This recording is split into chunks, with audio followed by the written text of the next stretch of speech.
Beleza? Ok, o princípio das dores. Pode passar.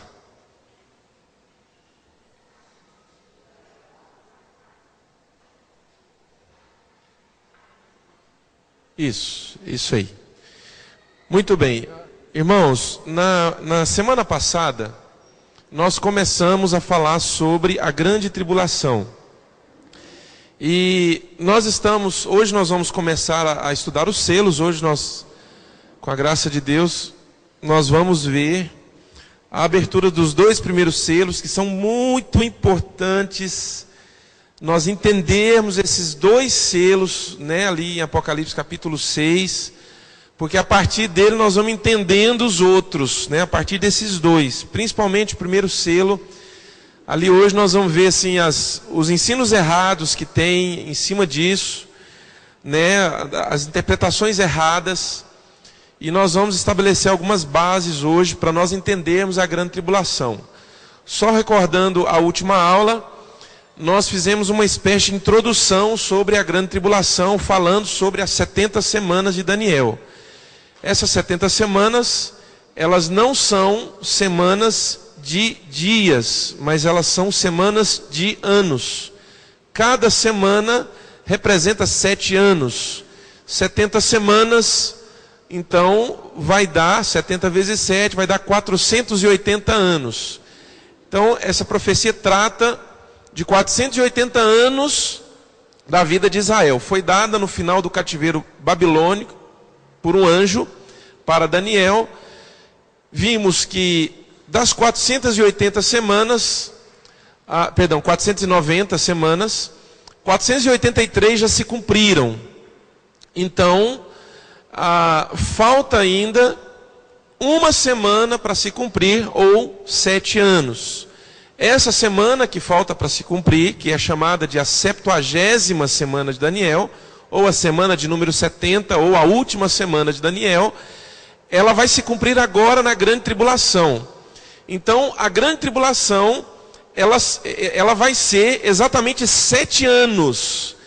E ali vai ser o cumprimento dessa profecia que foi dada por Deus para Daniel. Vamos ler esse texto, Mateus capítulo 24, versículos 7 e 8, porque agora nós vamos falar um pouco, vamos ver alguns outros aspectos da grande tribulação, e então nós vamos entrar na abertura dos selos.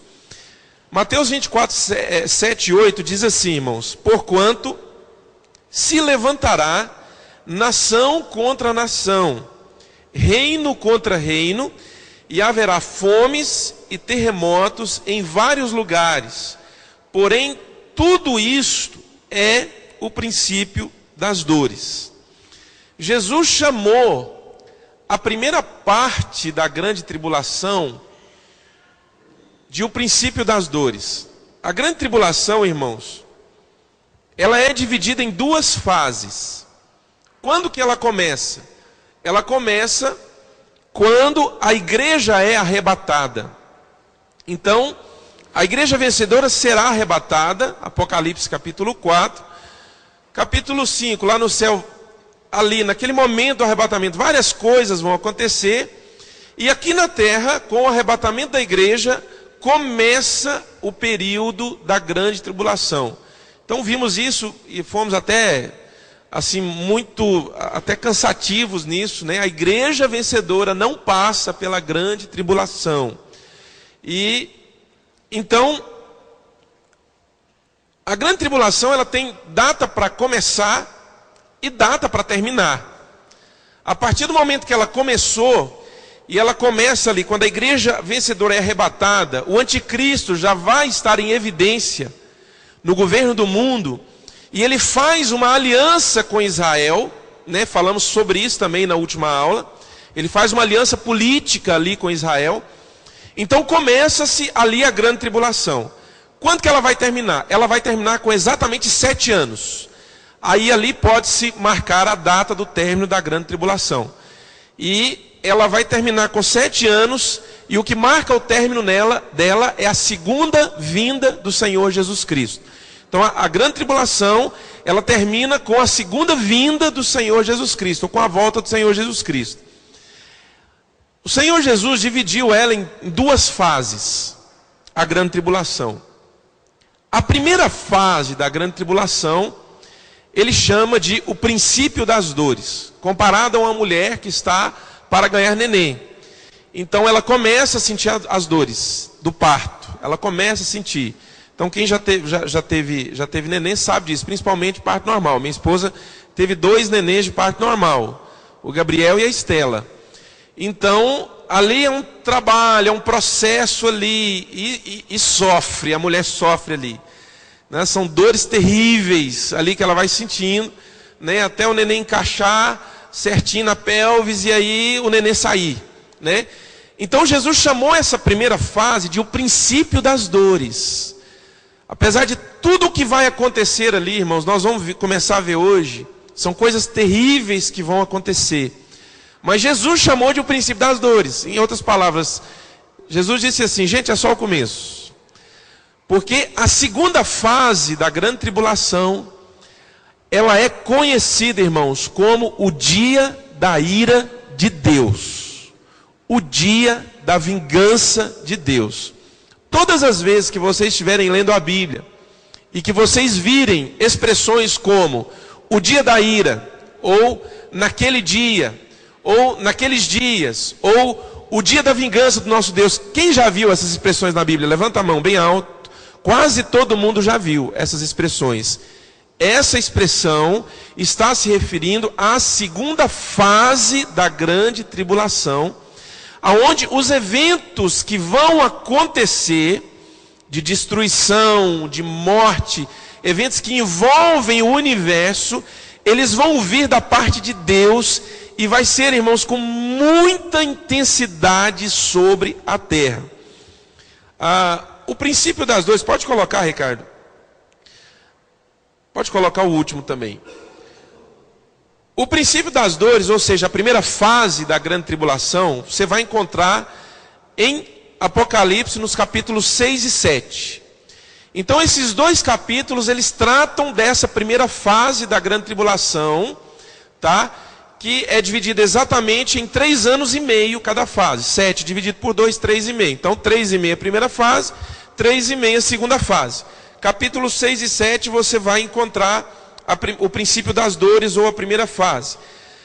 Dos capítulos 8 a 18, você vai encontrar a segunda fase da grande tribulação, que é o dia da ira de Deus, ou o dia da vingança. O que acontece durante a grande tribulação? Irmãos, 3 coisas que vai acontecer nesses 7 anos aqui na terra, da grande tribulação. Primeiro, vai acontecer um sofrimento tal qual nunca houve em toda a face da terra, e nem haverá depois disso. Lá em Mateus, no capítulo 24, Jesus é que fala isso. Jesus fala que a tribulação será tão grande, como jamais houve em toda a terra, em toda a história, e nem depois dessa vai haver outra como aquela. E Jesus fala que se aqueles dias não fossem, perdi a palavra agora, se eles não fossem abreviados, ninguém sobreviveria. Mas ele foi abreviado por causa dos santos. Que santos que são esses? Meu Deus, a igreja vencedora já não está com Jesus? Tá. Que santos que são esses? Aqueles que se converteram durante a grande tribulação. E também o povo judeu. Estão entendendo? Quantos entenderam isso? Amém? Então, segunda coisa que vai acontecer. Na grande tribulação, acontece o julgamento de Deus sobre toda a iniquidade e a injustiça. Terceiro, o julgamento de Deus sobre todos aqueles que rejeitaram o governo de Cristo em suas vidas. É isso que acontece durante a grande tribulação. O povo diz, é claro que o ímpio, irmãos, que vai estar aqui, ele vai ser tratado, mas o foco principal da grande tribulação não é o ímpio, mas é o povo de Israel. É nesse período de 7 anos que Deus vai tratar com Israel. E por incrível que pareça, irmãos, pela graça, pela misericórdia de Deus, Deus vai proteger Israel durante a grande tribulação. Eu não sei se quem acompanhou uma das aulas que eu dei, eu falei isso. Noé é uma figura do povo de Israel. Passa pelo dilúvio, mas é protegido. Então no dilúvio Noé foi protegido com a arca. Vai ser assim com o povo de Israel, eles vão ser protegidos. Mas, meu Deus, está fugindo os nomes agora. Quem foi? Já não era, porque Deus o arrebatara para si. Gênesis, quem que é? Enoque. Enoque é uma figura da igreja. Enoque não passou pelo dilúvio, Enoque não viu o dilúvio. Uma vez, irmãos, eu tenho, acho que isso anotado lá em casa. Eu peguei ali de Adão, né? Porque ali vai falando quantos anos cada um deles viveram. E você pegando, por exemplo, Adão, você pegando a descendência de Adão, cada um dos filhos, dá para você fazer certinho um mapa, baseado no tempo que eles viveram, e você vai colocando o tempo que cada um viveu numa linha da história. E eu fiz isso até o dilúvio. Então você vai vendo quem passou pelo dilúvio, quem estava na terra durante o dilúvio. Irmão, se Enoque não fosse arrebatado, Enoque enfrentaria o dilúvio. Por isso que Enoque, ele representa a igreja. Por quê? Porque ele foi arrebatado e não viu o dilúvio. Assim como a igreja vencedora. Amém? Amém, irmãos? Amém. Vamos em frente então. Apocalipse capítulo 6, versículos 1 e 2. Tem aí no telão. Vamos lá, porque agora o negócio vai ficar muito legal. Se você quiser acompanhar na Bíblia, pode acompanhar. Ricardo, pode colocar tudo, tá? Pode colocar a outra parte também. Porque aí eu vou falando aqui, não vou fazer essa sequência que está aqui, mas tudo que está aqui eu vou falar. Vamos lá, irmãos, vamos ler. Fica de olho aí. Apocalipse 6, 1 e 2. Vi quando o Cordeiro abriu um dos 7 selos, e ouvi um dos 4 seres vivendo, dizendo como se fosse voz de trovão: vem. Vi então o quê? O que que João viu? Então, olha só aqui. Jesus pegou o livro selado da mão daquele que estava sentado no trono, o Cordeiro, o único que foi encontrado digno de abrir o livro. Então Jesus pega, imagina Jesus pegou o livro e agora ele vai abrir. Então ele tem que desatar os selos. São 7 selos do livro. Imagina que minha Bíblia está selada aqui, 7 selos. Então Jesus pega e faz isso, ó. Pegou o primeiro selo, abriu. Quando ele desatou o primeiro selo, um dos seres viventes diz: vem. De repente João vê o quê? Olha, vi então, e eis um cavalo branco, e o seu cavaleiro com um arco, e foi-lhe dada uma coroa, e ele saiu vencendo e para vencer. O que João viu era uma entidade espiritual e que representava, irmãos, exatamente aquilo que estava acontecendo na terra, no momento em que Jesus estava ali com o livro selado na mão, abrindo os selos. Então ele abriu primeiro, viu esse cavalo branco. Cavalo branco, irmãos, por que ele é branco? Porque fala de paz. Estão entendendo? E esse cavaleiro, ele estava com um arco na mão, mas não tinha flechas, era só um arco. E o texto diz aqui que foi-lhe dada uma coroa. E essa última frase aqui é sensacional, porque diz assim: e ele saiu vencendo e para vencer. Ou seja, a vitória desse cavaleiro estava decretada lá no céu. João falou, e ele saiu vencendo, e saiu para vencer. Aqui, irmãos, está falando do anticristo. Vamos lá, as características. Por que o anticristo? Porque aqui confunde um pouco a gente, por quê? Porque ele está num cavalo branco. Mas não é Jesus que monta um cavalo branco, lá em Apocalipse 19? Presta bem atenção, porque nós vamos ver esse texto lá. Lá Jesus aparece montando um cavalo branco. Então, por causa disso, irmãos, muitos confundem aqui. Eu já li muita literatura sobre isso, irmãos. E aqui eles dizem que não é o anticristo, que é Jesus. Os adventistas, eles têm uma interpretação de que aqui é Jesus, montando um cavalo branco. E aí, você pegou errado daqui, tudo vai dar errado para frente. Irmãos, aqui não é Jesus. Nós vamos ver isso aqui. Aqui é o anticristo. Por que ele vem num cavalo branco? Porque o surgimento do anticristo será com uma máscara de paz, completa paz. Ele surge num momento em que o mundo está um completo caos, por causa do arrebatamento da igreja. Ele surge no momento em que uma guerra mundial, a terceira guerra mundial, é iminente. No momento em que as nações árabes, elas estão para destroçar Israel. Então ele surge. O anticristo, irmãos, ele vem da Síria. Eu vou mais para frente eu vou falar isso para vocês. Por que ele vem da Síria? Tá? Ele é da tribo de Dan e ele vem da Síria. Por quê?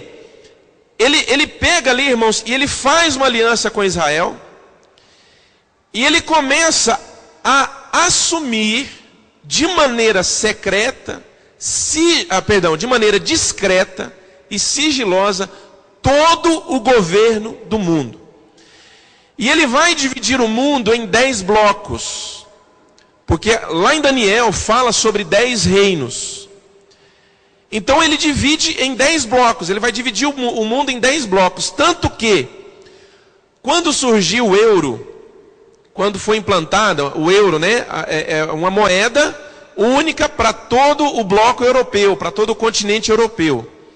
Muita gente falou que ali era o começo do governo do anticristo, porque o mundo estaria se dividindo em blocos. Por exemplo, quando surgiu o Mercosul, da mesma forma, o mundo estaria se dividindo em blocos. Na verdade, irmãos, isso são só sombras do que está para acontecer. Mas você percebe claramente na história que o mundo, ele está se dividindo em blocos. Estão entendendo? O mundo está se dividindo em blocos. Então vai haver 10. E ele assume o governo desses 10. Ele vem num cavalo branco, por quê? Porque ele imita a Cristo. E ele diz que é Jesus Cristo. Ele diz ser Cristo. E de fato, irmãos, no surgimento dele, ele vai conseguir estabelecer paz mundial. O anticristo, ele não vai ser um cara feio. Ele não vai ser um cara que não sabe falar em público, muito pelo contrário. Ele vai ser, irmãos, um mestre empresarial. Ele vai ser uma pessoa que articula muito bem as palavras, que tem uma abertura fantástica nas esferas maiores do governo, principalmente na ONU, na Organização das Nações Unidas. E ele é muito perspicaz, ele é muito convincente no seu discurso e um cara muito bonito, de boa aparência. De forma que quando ele começar a ser lançado na mídia, o mundo inteiro vai cair aos pés dele e vai dizer: esse é o cara. Esse é o cara. É assim, fazendo intrigas, fazendo jogos, que discretamente ele assume o governo do mundo. Por isso que o texto diz que para ele é dada uma coroa. Por isso que o texto diz que ele saiu vencendo e para vencer, porque ele vai governar nesse período. Apesar de tudo que vai estar acontecendo na terra, mas ele vai ser o principal e vai estar governando nesse período. Olha aqui uma coisa, Mateus 24, 4 e 5, é aquele texto que diz assim: e surgirão falsos cristos. Vamos ler esse texto, porque agora eu perdi aqui exatamente o que Jesus falou. Mateus 24, 4 e 5.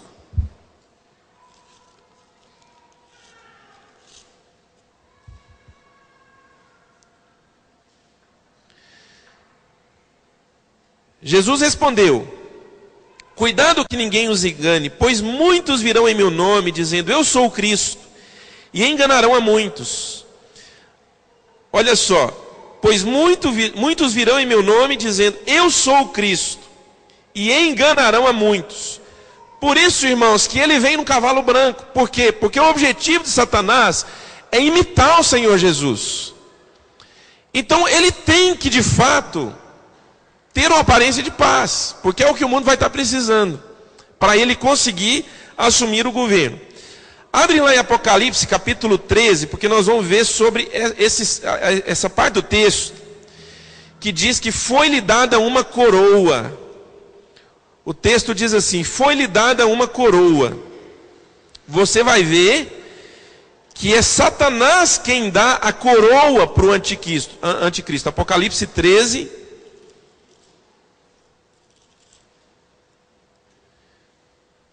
São os versículos 2 e o versículo 4. Então o 2 diz assim, a besta que vi era semelhante a um leopardo, mas tinha pés como os de urso e boca como a de leão. Essa besta aqui que está falando é o anticristo. Mais para frente eu vou explicar por que diz aqui que ela era semelhante a um leopardo, tinha pés como de urso e boca como de leão. Isso tudo fala das características que vão estar nele.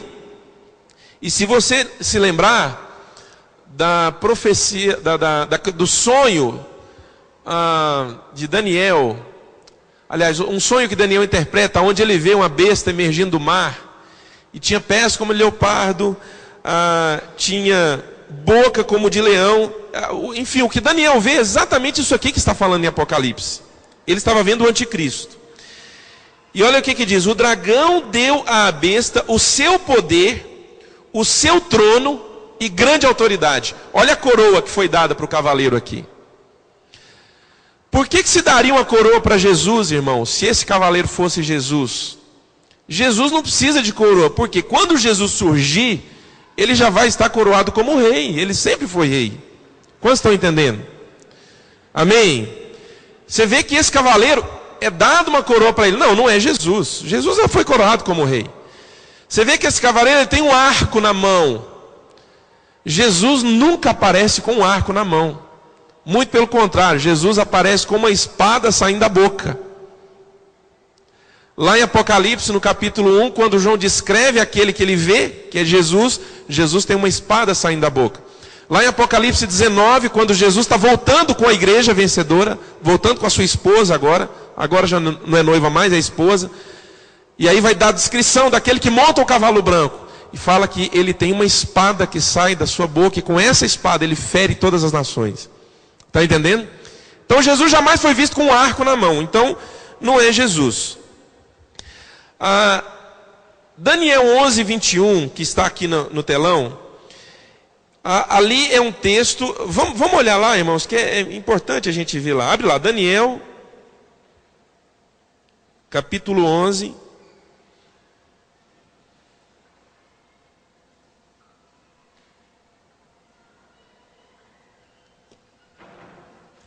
Versículo 21.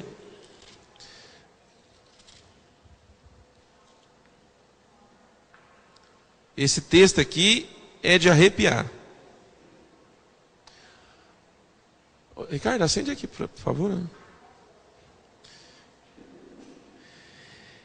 Daniel 11, 21 fala assim, olha. Ele será sucedido por um ser desprezível, a quem não tinha sido dada a honra da realeza. Este invadirá o reino quando o povo se sentir seguro. Olha só. Irmãos, olha aqui. Olha só o que diz esse texto. Ele invadirá o reino quando o povo se sentir seguro. Irmãos, lembra das palavras de Jesus lá em Mateus capítulo 24. E quando disserem paz e segurança, eis que sobrevirá a eles repentina destruição, e de maneira alguma poderão escapar.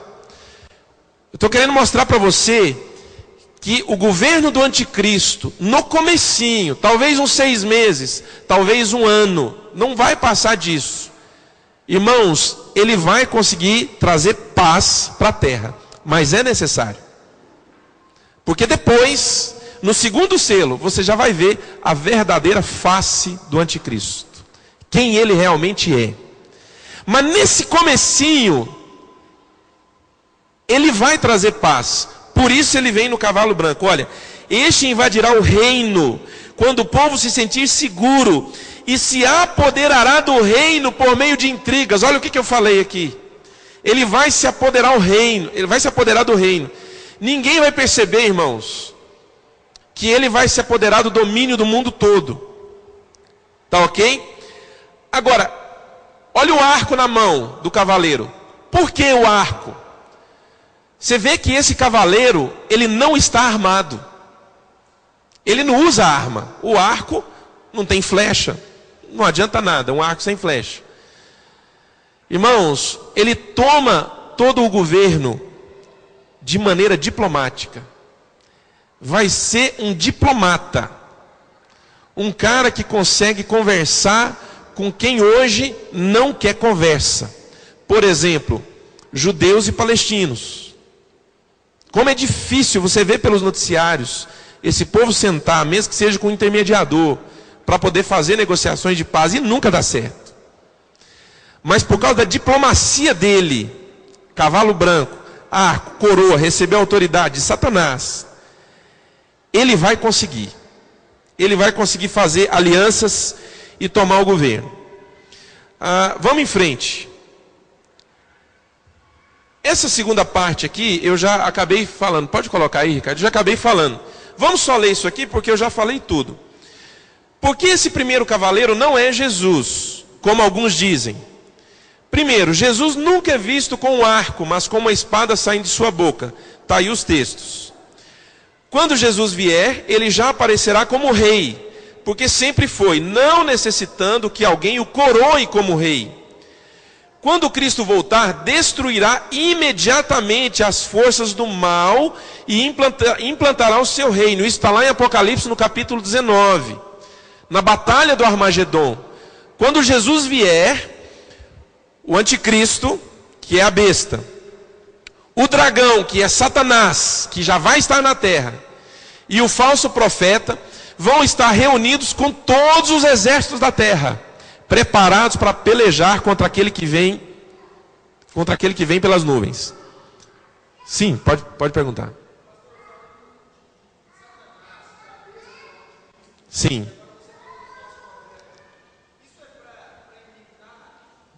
Exatamente, isso é para imitar Deus.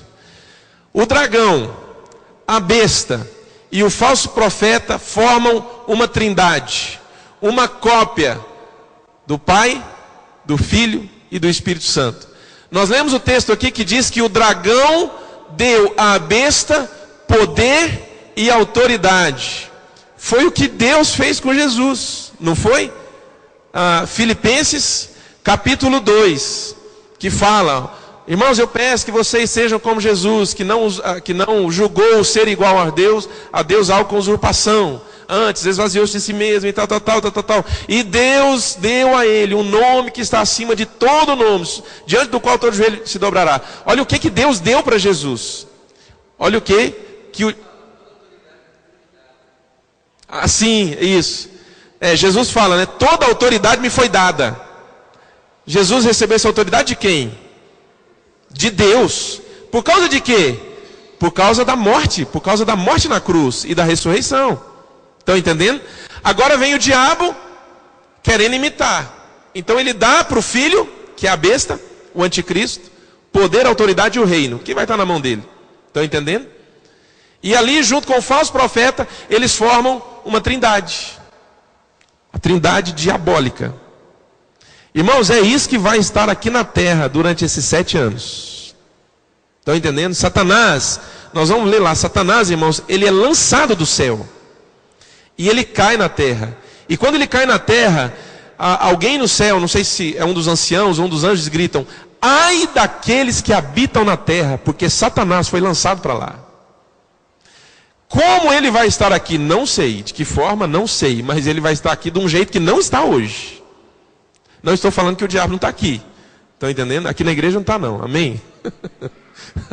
Mas o que eu estou dizendo assim, a maneira de atuação, ele perde, irmãos, no céu, a condição que ele tem hoje de acusador dos nossos irmãos. Tanto que lá no texto diz assim, foi expulso do céu o acusador dos nossos irmãos. E ele vem para a terra. Então ele vai estar aqui, não sei se em carne e osso, entendeu? Não sei de que jeito, mas vai estar. Sempre, ele sempre foi imitador. Sempre foi imitador.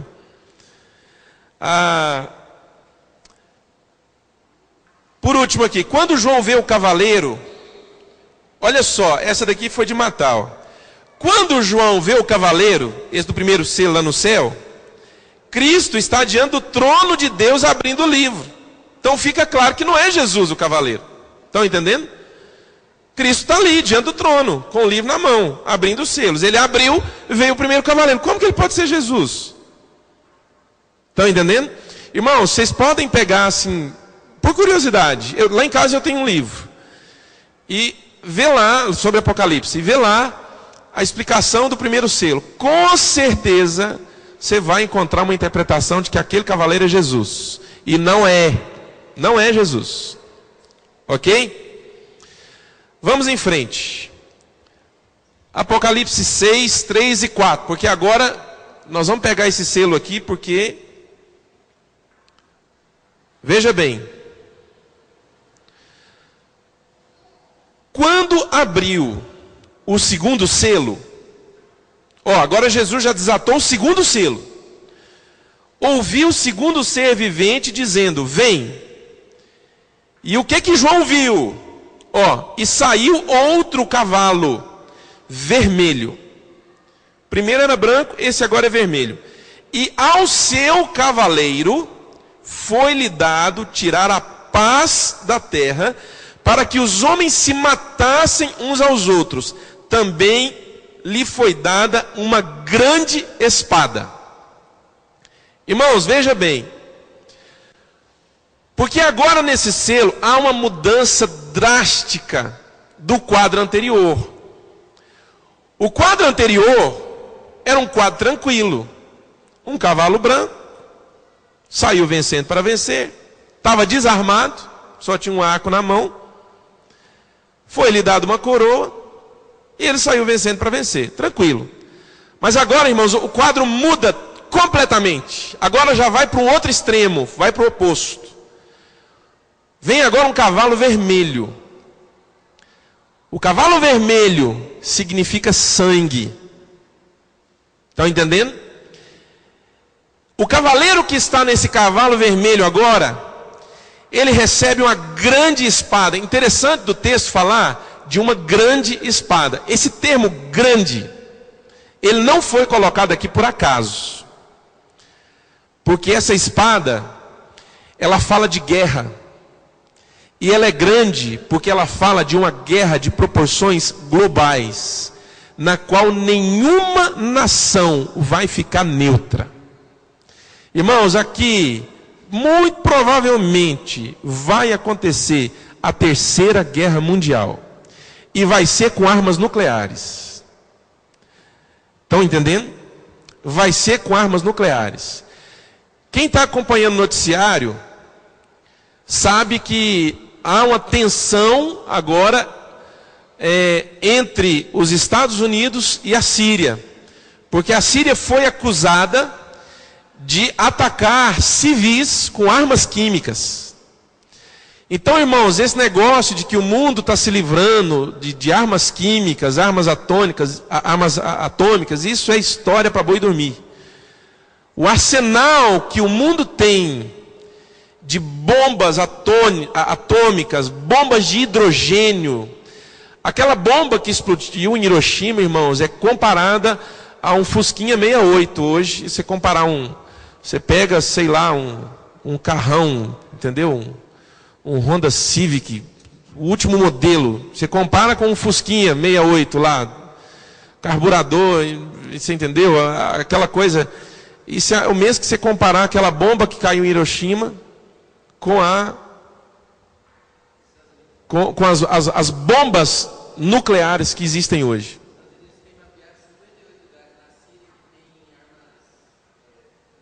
Armas nucleares, né? Aí, ó. 58 lugares mapeados já na Síria com armas nucleares. Então, esse quadro, irmãos, ele muda drasticamente. Agora, olha só, o pacífico e desarmado cavaleiro se torna em alguém temível com uma grande espada na mão. O diplomata se tornou agora um destruidor. Estão entendendo? Agora o anticristo mostra quem realmente ele é. Agora ele vai mostrar por que ele veio, a verdadeira face dele. Por isso que esse cavalo é vermelho. Porque fala, irmãos, de sangue, fala de guerra, fala de morte. Tá? Quando que vai acontecer isso? Irmãos, eu vou dar um palpite, é um chute, né? Nós sabemos que a grande tribulação são 7 anos. Com certeza, irmãos, 1 ano depois, não passa disso, que ele assumiu o governo, vai explodir uma guerra mundial. A terceira guerra mundial. Pode passar aí, Ricardo? Vamos ler esse texto aqui, Daniel 8, 23 a 25. Vocês estão vendo que nós estamos usando muito Daniel, né? Daniel viu tudo o que João viu, né? Só que João escreve de uma outra forma, e quando você junta os dois textos, né? Texto de Daniel, texto de Apocalipse, então você entende bem. Daniel 8, 23 a 25. Mas, no fim do seu reinado, quando os prevaricadores acabarem, levantar-se-á um rei de feroz catadura, e especialista em intrigas. Ó, de novo falou intriga. Ó. Grande é o seu poder, mas não por sua própria força. Por quê? Porque ele recebeu essa força de quem? De Satanás. Nós lemos lá em Apocalipse 13. Satanás deu, e o dragão deu à besta, grande poder e autoridade e o domínio sobre o reino. Então grande é o seu poder, mas não por sua própria força. Causará estupendas destruições, prosperará. Ó, prosperará. Lembra do cavaleiro, e saiu vencendo e para vencer. Ó, e fará o que lhe aprouver. Destruirá os poderosos e o povo santo. Por sua astúcia nos seus empreendimentos, fará prosperar o engano. No seu coração se engrandecerá e destruirá muitos que vivem despreocupadamente. Levantar-se-á contra o príncipe dos príncipes. Quem é o príncipe dos príncipes, irmãos? Jesus. É o que ele se levanta. Irmãos, aqui, vou só terminar de ler. Mas se levantará contra o príncipe dos príncipes, mas será quebrado, sem esforço de mãos humanas. Nesses 2 versículos aqui, falou sobre toda a trajetória do anticristo nos 7 anos. Quando fala aqui, irmãos, ó, fará prosperar o engano. Fará prosperar o engano. Em 2 Tessalonicenses, ou 1 Tessalonicenses, não me lembro. Acho que é 1 Tessalonicenses capítulo 2, tem um texto onde Paulo fala que vem da parte de Deus um engano com o objetivo de tomar, de enganar, de arrebatar todos aqueles que tiveram prazer no pecado, na injustiça. E nesse texto Paulo está falando do anticristo. Ele começa explicando como que o anticristo vai surgir e o que vem por trás disso. Então você vê que o texto aqui em Daniel fala, olha, fará prosperar o engano. Segura aí, não precisa de abrir não, deixa eu abrir esse texto aqui, porque é importantíssimo a gente ler ele. Colossenses, Tessalonicenses. Achei aqui, ó. É 2 Tessalonicenses, capítulo 2. E o título aqui na minha Bíblia está assim: o homem do pecado. Aí, irmãos, olha só. Deixa eu ler isso aqui, irmãos. É isso aqui porque nós estamos estudando, então não é domingo, então não tem problema ler texto grande, não. Presta atenção nisso aqui, ó. 2 Tessalonicenses 2:1. Irmãos, quanto à vinda do nosso Senhor Jesus e a nossa união com Ele, rogamos a vocês que não se deixem abalar nem alarmar tão facilmente, porque quer por profecia, por palavra, quer por carta, supostamente vindo de nós, como se o dia do Senhor já tivesse chegado. Não deixe que ninguém os engane de modo algum. Antes daquele dia, antes de qual dia? Antes de qual dia, irmãos? Antes da segunda vinda do Senhor Jesus, tá? Antes daquele dia virá a apostasia, e então será revelado o homem do pecado. Olha aqui para mim. O homem do pecado, o anticristo, ele se revela no meio da apostasia. Por isso, irmãos, é que nós não cremos num avivamento de proporções globais, como muitos pregam por aí. Eu, pessoalmente, não creio nesse avivamento. Creio em avivamento, num avivamento no meio da igreja vencedora. Avivamento em grupos isolados, avivamento pessoal. Esse avivamento eu creio, mas um avivamento, a igreja toda foi avivada, a igreja do Brasil, que eu estou me referindo, a igreja no mundo foi avivada. Não, irmãos, não vai. Olha o que está falando aqui. Antes daquele dia virá a apostasia, e então será revelado o homem do pecado, o filho da perdição. Este se opõe e se exalta acima de tudo que se chama Deus ou objeto de adoração, chegando até a sentar-se no santuário de Deus, proclamando que Ele mesmo é Deus. Essa parte aqui que eu li, vai acontecer no final da primeira fase da grande tribulação. O que vai acontecer? Daqui a pouco eu vou contar para vocês a história de Antíoco Epifânio.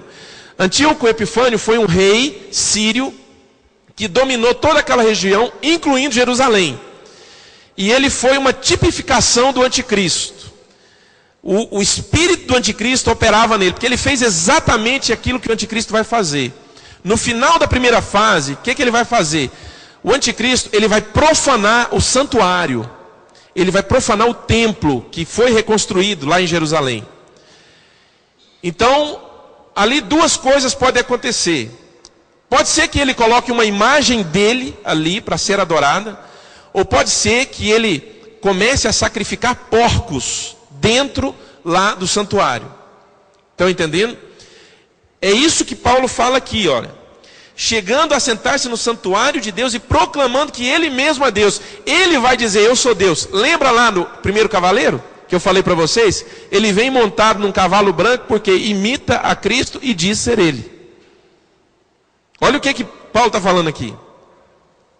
Estão entendendo? Versículo 8.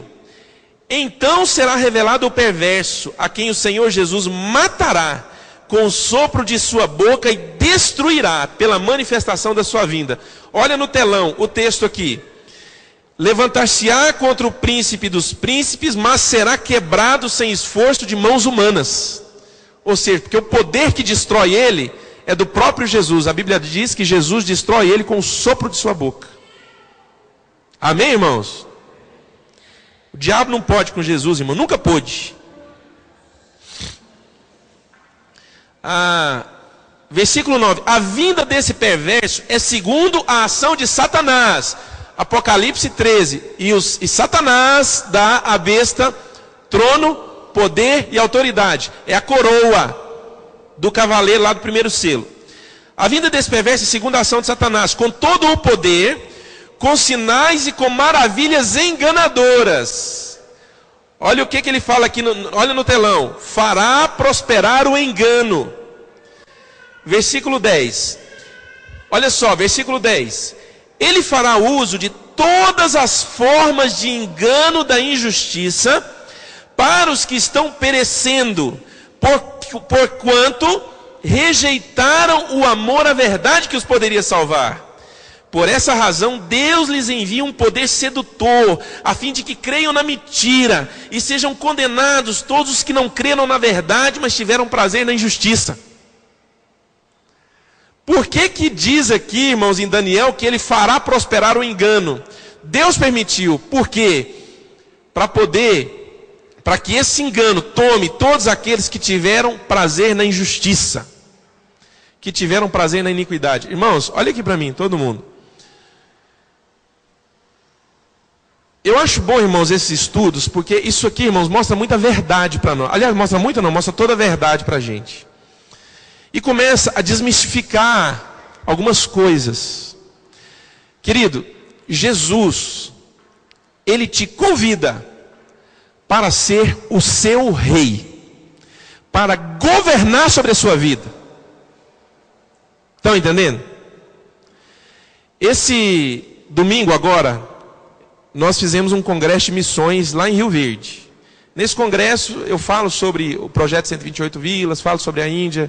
Sempre são 2 ministrações e é uma bênção. Domingo à noite eu ministrei uma palavra que Deus me deu há uns 2 meses. Chama Criando Filhos Mimados. E não fala sobre pai e filho, tá? Mas é uma palavra que mostra a realidade do que se passa na vida da igreja. São como crianças mimadas. Deus me deu o texto onde Roboão assume o reinado no lugar de Salomão. E por causa de uma história lá, ele divide o reino. Nessa palavra, irmãos, eu falo... O que eu falo? Irmãos, perdão, esqueci de novo. Lapso de memória. O que eu estava falando aqui? Ah, lembrei. Nessa palavra, eu falo que o filho mimado, ele tem basicamente 3 características. Primeiro, ele não conhece a realidade além das fronteiras da vida dele. Além das fronteiras da casa dele. Além das fronteiras da igreja dele. Além do mundinho dele ali. Ele não conhece a realidade lá fora. Estão entendendo? Ele não conhece o que está se passando lá fora. Eu não vou pregar isso agora. Mas aí eu conto a história, como surgiu o primeiro Buda. Porque era um menino mimado, que se escandalizou quando viu o mundo lá fora, quando viu a realidade. Está entendendo? O filho mimado, irmãos, segunda característica dele, ele acha que tudo é dele, tudo é para ele, e ele sempre quer mais, ele sempre quer mais, ele sempre busca a vitória dele, ele sempre faz as campanhas, é para ele prosperar, ele sempre trabalha, e todo o relacionamento dele com Deus se baseia nele mesmo. Eu quero, eu preciso, eu tenho que receber, eu quero milagre, eu quero mais milagre. Ele nunca olha que tem gente que não tem 10% do que ele tem. E essas pessoas nunca têm atenção dele. Criança mimada é assim. Vocês já viram criança mimada? Não divide brinquedos, ele não conhece nada, ele acha que tudo é para ele. O mundinho ali, irmãos, é dele. Estão entendendo? E aí, irmãos, chega aqui onde eu queria falar. Ele começa a agir como se Deus fosse um servo dele. Deus tem que satisfazer os meus sonhos. Os meus projetos eu coloco diante do Senhor. E Deus tem que satisfazer. Ao invés dele ser servo de Deus, não é Deus que é servo dele. Começa a agir assim. Quantos estão entendendo isso, irmãos? Irmãos, um dia vocês vão ouvir essa palavra, tá? Mas veja bem, Jesus te convida para ser o seu rei, para governar sobre a sua vida. Jesus te convida para estabelecer o governo dele sobre a sua vida.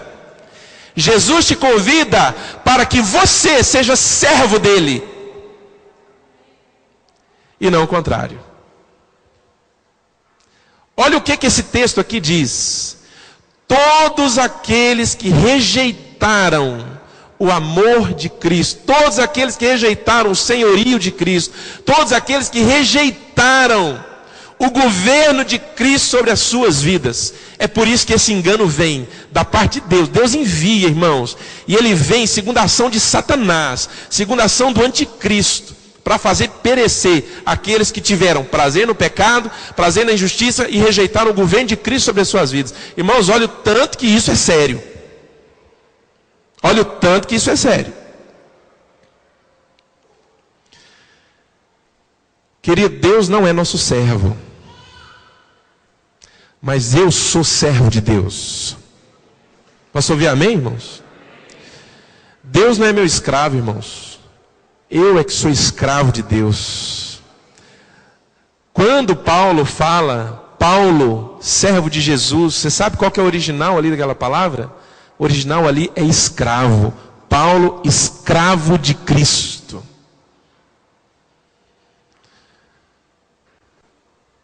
Irmãos, eu vou pregar essa palavra na igreja. Não sei que dia, eu vou orar, mas eu preciso pregar isso. Talvez eu pregue numa quarta-feira, porque é uma palavra muito forte para um domingo à noite. E ela fala para crentes, ela não é para visitantes. Bom, vamos em frente. Vamos terminar.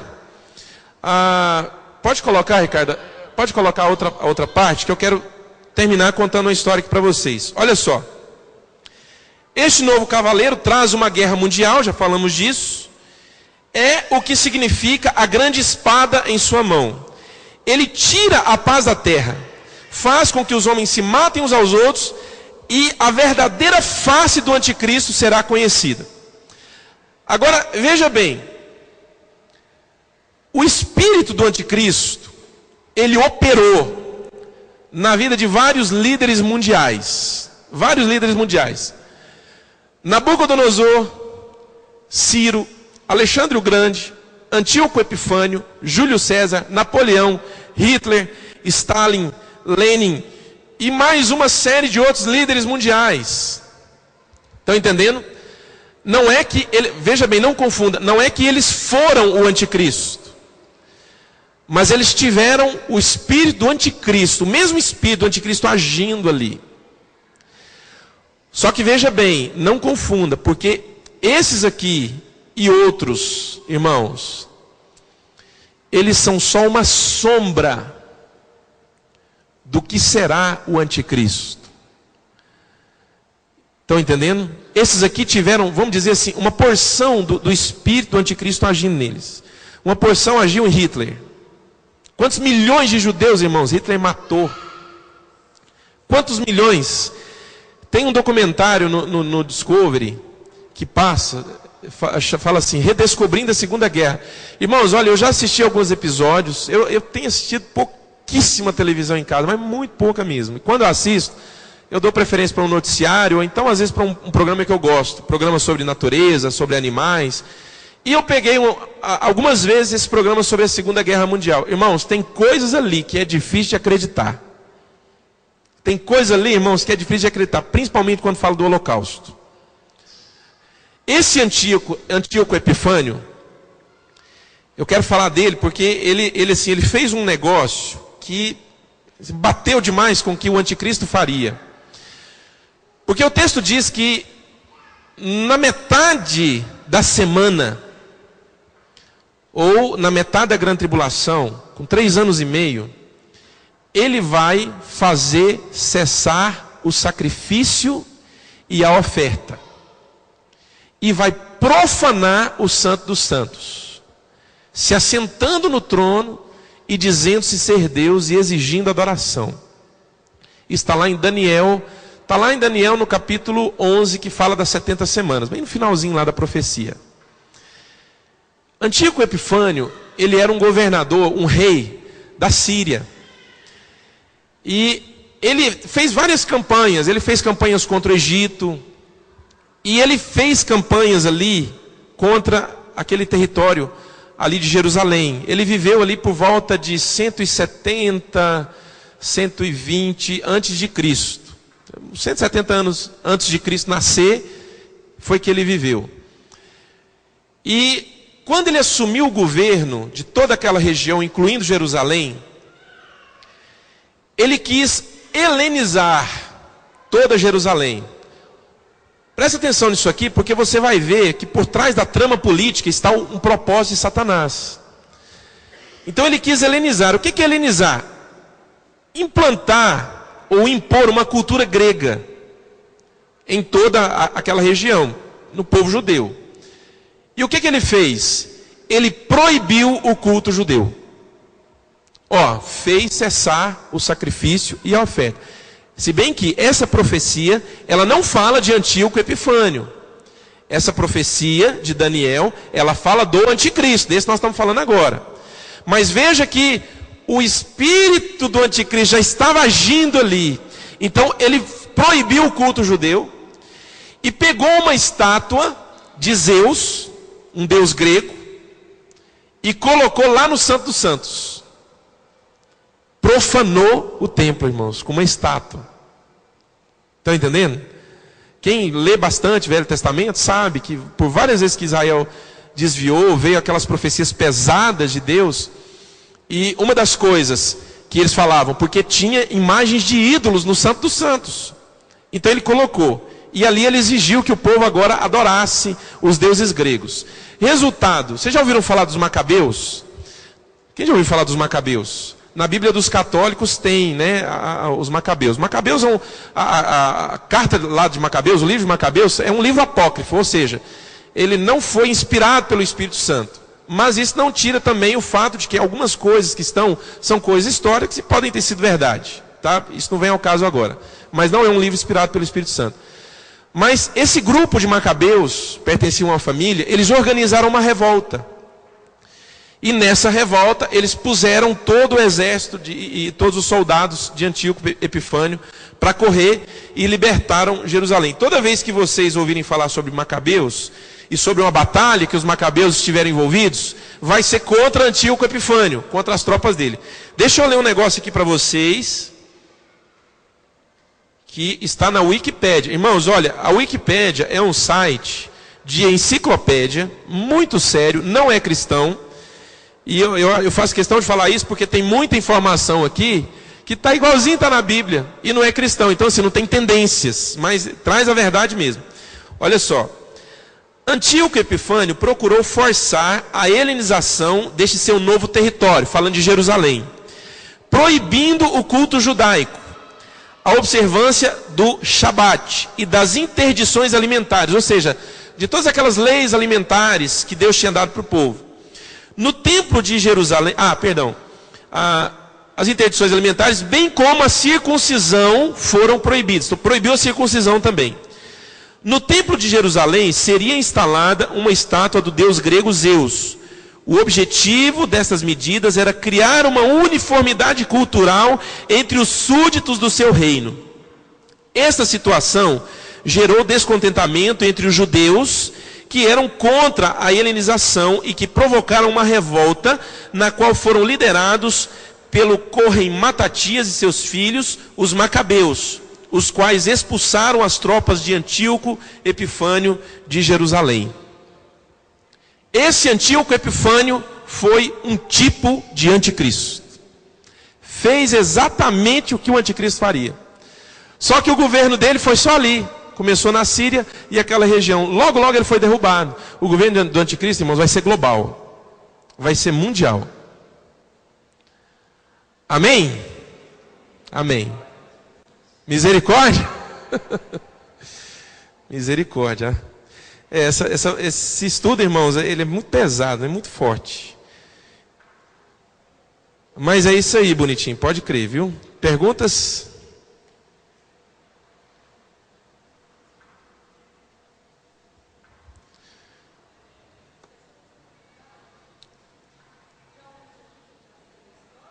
Aham.